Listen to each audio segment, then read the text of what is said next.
welcome to my channel. Well, I haven't done one of these in a while, but it's a late night rambling. There's a lot of stuff's been going through my head on, for one, it's like this knife, with the sheath. If, it was a gift, so you have, it came shipped like this. That's the one thing I was thinking too. The one time I don't do an unboxing, it was saran wrapped and everything, because they're showing everything. You could have seen, what happened, videotape. But no, I think, nobody's going to want to see that, And then something happens that sure would have been nice to have a video on it. But anyways, it was a gift. So, if I'd have bought this on my own, I would have been, oh yeah, you dumbass, watch yourself the next time and everything. I think they didn't leave enough leather here, because I was looking at this welt, and it has to be wide enough to accept this eyelet. But when they shipped it, somebody, positioned it just right, and then the knife, kind of like widens out. Because at one time I got it to go flat. But it's just a kick in the guts, I could say nuts, but it's a kick in the guts because the way I'm holding it right now, you can see the edge coming out. The way I was holding it was like this. I was holding it like this when I was putting it in. And there's enough gap there that I didn't get cut. But I still feel bad about it, because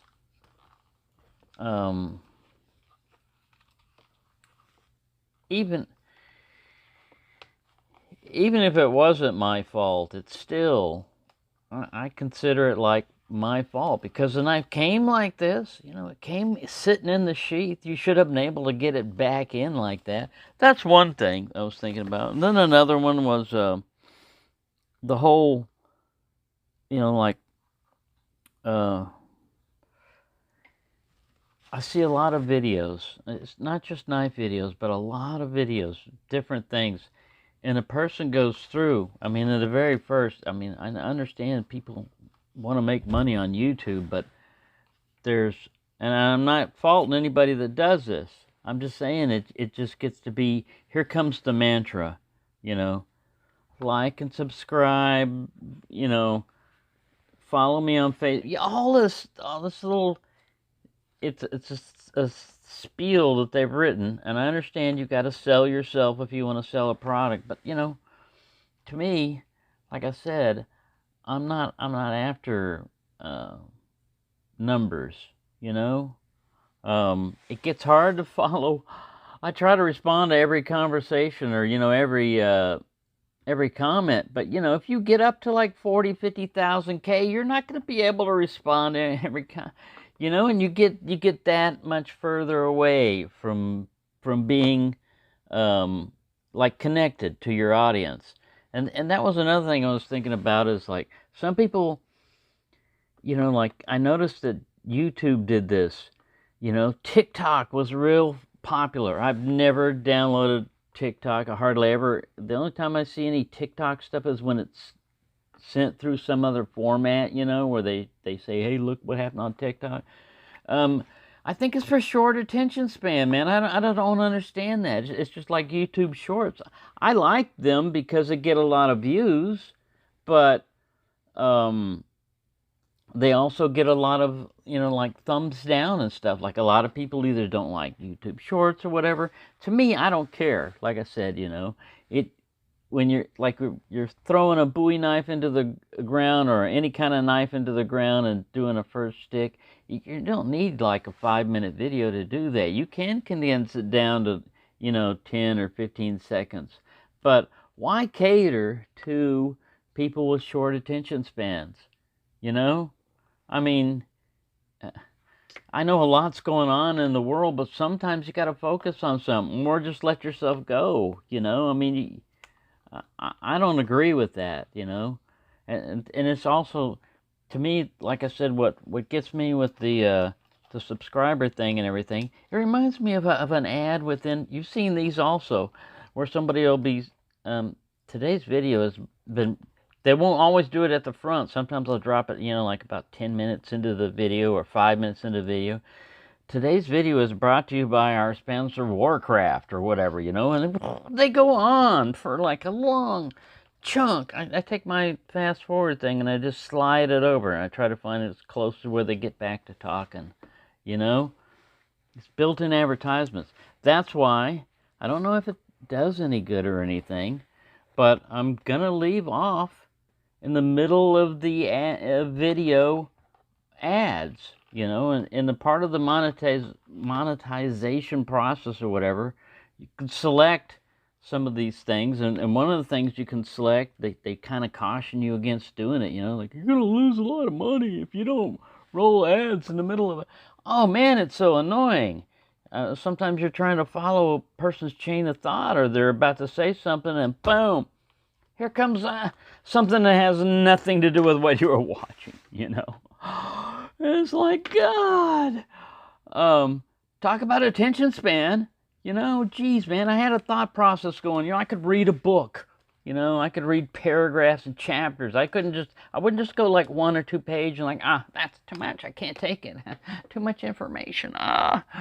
You know, so that's one thing that, you know, kind of got me there, you know, thinking about stuff is, I try not to be that way. I'll have an intro that I use, you know, that's taped, or, you know, the little intro, and then I'll have a exit thing. But in between, yeah, throw your ads in the front if you're gonna do it, and throw it in the end. But no matter how long the video gets, don't throw anything in the middle. You know, I'm a content creator, right? You know, content. I'm creating content. You're screwing with the content when you throw ads in the middle of a video if I say I don't want them there, you know? Now, if anybody ever sees an ad in the middle of one of my videos, please comment and let me know, because I'm just curious. I know what I think it is YouTube gives you all these little buttons. Oh, look, we're going to give you all these choices. You can deselect this and this and this and this and this and tailor it and customize it just the way you want. And in the meantime, all these wires and all these buttons go to nothing. It's like a straight to ground, you know? It's just a short. It doesn't do anything. It makes you think that you've got some control. But anyway, that was another thing that, you know, got me, is like, I'm not going to chase subscribers. I'm not going to hit you with an ad. If I do get sponsored or something, man, I can't ever see that happening, you know, because, like I said, I don't necessarily want to be a big channel, you know. I mean, I like to keep it where the people that comment and the people that come here are people that like to be here, you know, but everybody's got haters. I'm not worried about, like, thumbs down and all that stuff. Fine, if you want a thumbs down for whatever reason, you know, like, I'm giving you a thumbs down because my favorite dinosaur was Goofy, and all he ever tends to show is Terry. And so therefore, I'm giving a thumbs down. Well, fine. You know, whatever floats your boat, man. Whatever makes you happy.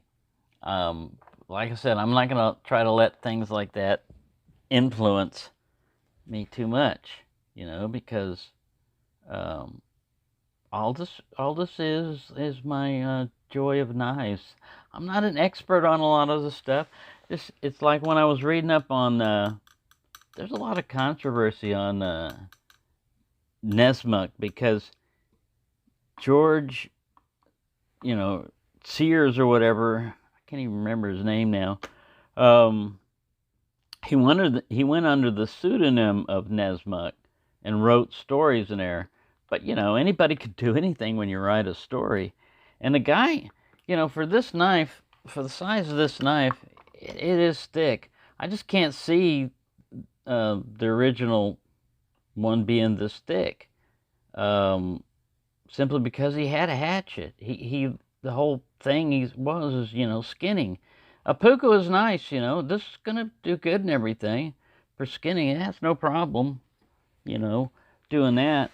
It's just that what we see, what we get fed to us a lot of times is, I didn't do a lot of research on this, I just went into a couple of Blade forums and Google searches and stuff, and just kind of like broke it down until I found someone that seemed like they were halfway knew what they were talking about. But on one of these forums, in the threads, a lot of people I knew there was some controversy going on with it, this guy, because some people were talking crap about it. And he was definitely no Jeremiah Johnson, which I just watched just a little while ago. And I've read up on that, and the movie Jeremiah Johnson is different from real life, because in real life he finally had a reconciliation with the Indians. He finally stopped killing them on sight. But yeah, what we see, Hollywood is one of them. But now lately, it's just like, man, all I hear on anything that's, like preparation and everything is all about, there's like an alarm bell going off. You need to do this and this, and oh, everything's falling apart. Like it's gonna be bad, and if you watch one channel with that, YouTube will say, oh, you like this stuff, and they'll start sending you alternate ones. And then some of these people are just pushing things. Some are genuinely afraid, of what's happening, and they're trying to give an alarm bell to people. My thought about this is the best way to do any stuff like this is prepare as much as you can, but you're never going to be prepared fully for what happens when a shit hit the fan type situation happens.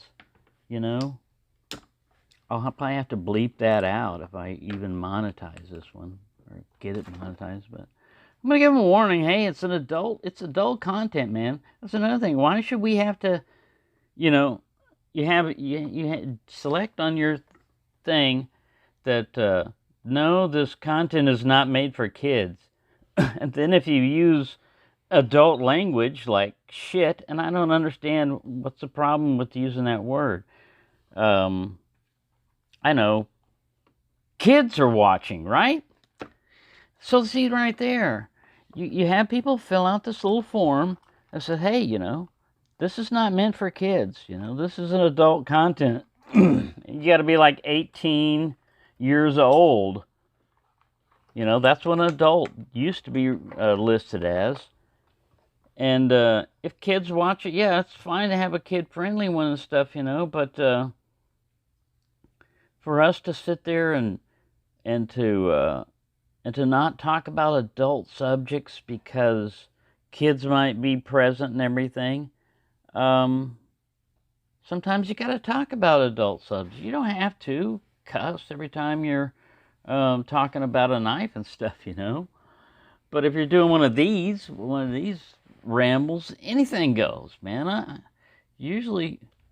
I learned in the military how to cuss in multiple languages. That's usually the first thing you learn, is how to cuss in their language, because you want to get personal with it. But yeah, I mean, I'm not normally, like that. I can keep things civilized and everything, and content,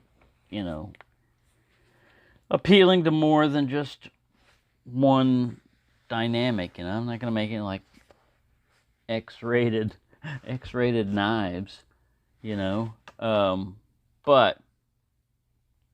getting off the tangent, here. But my thought is that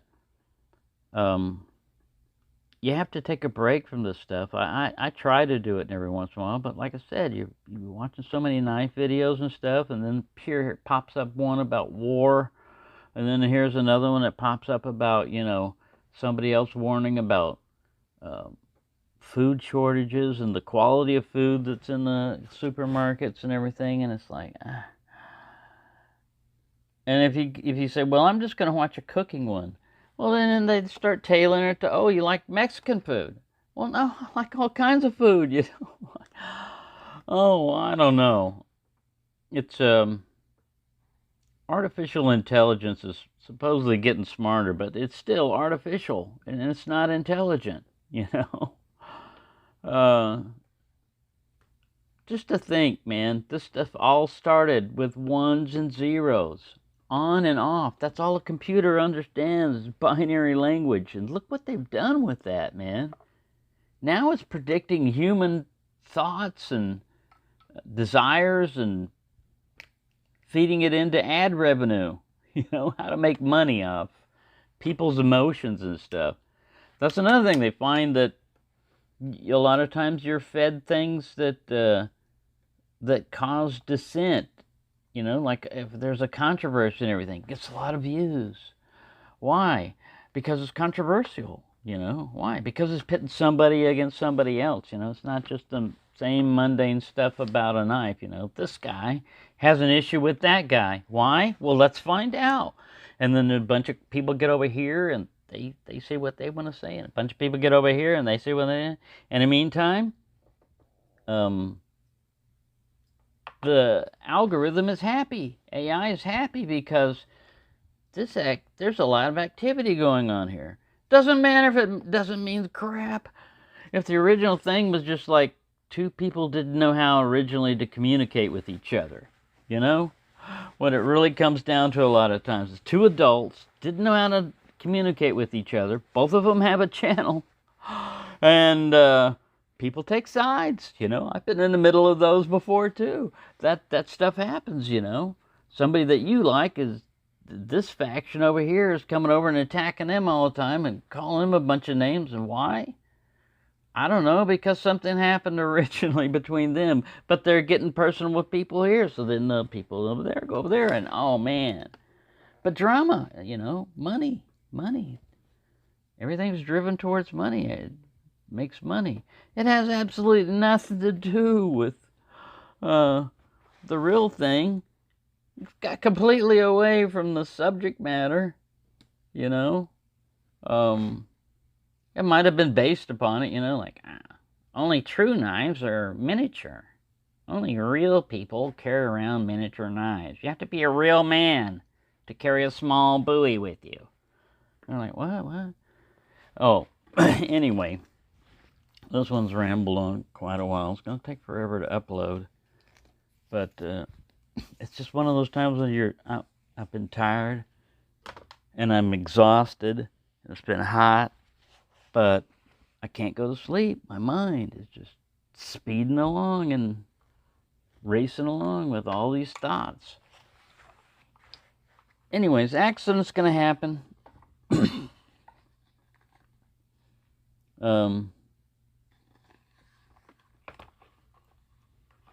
Fortunately, it wasn't my skin that got cut. You know, it's already dead leather, you know, dead skin. I've been doing this, man. I just keep pushing it, putting it in there, like, all right, I got it right that time. I don't know. You know, I never have a problem with this. This is a Joker knife. I never have a problem with putting this one in because there's no extra bulbous head there, you know. Now that's where, if you look at a nylon sheath like the Ontario machete with its plastic guide, you're never going to cut the nylon like that because it's guided in. Sometimes it's natural materials. I have a moth trying to attack me. They're kind of slow moving, but elusive. They'll do hooks and maneuvers. Yeah, I never completely got rid of those guys. They're still in here. And it's a war against the moths and insomnia. And, yeah. So there you go. I doubt anybody found anything interesting about this other than Yeah. Don't let artificial intelligence run your life, because believe me, I worked from the beginning of computers, and they're stupid. They only take whatever somebody programs them. Yeah, they're getting smarter, but they're still, they were built to serve us, not us serve them. It reminds me of the Twilight Zone one where the aliens land and they have this book and it's To Serve Man. And everybody's like, oh, cool. And they're going to give them cure for cancer and clean up the air pollution and all this other stuff. And they're going to, show some people the flight. They're going to take some people back to their planet to show them. And it turns out that To Serve Man was a cookbook. They were fattening us up for eating. So it's all in what, everything can have different meanings. There's more than just ones and zeros in life. Life is composed of more than just digital life. Real life is analog. Doesn't follow a linear path. All right, I'm getting too far out there. Thanks for watching, and have a nice day.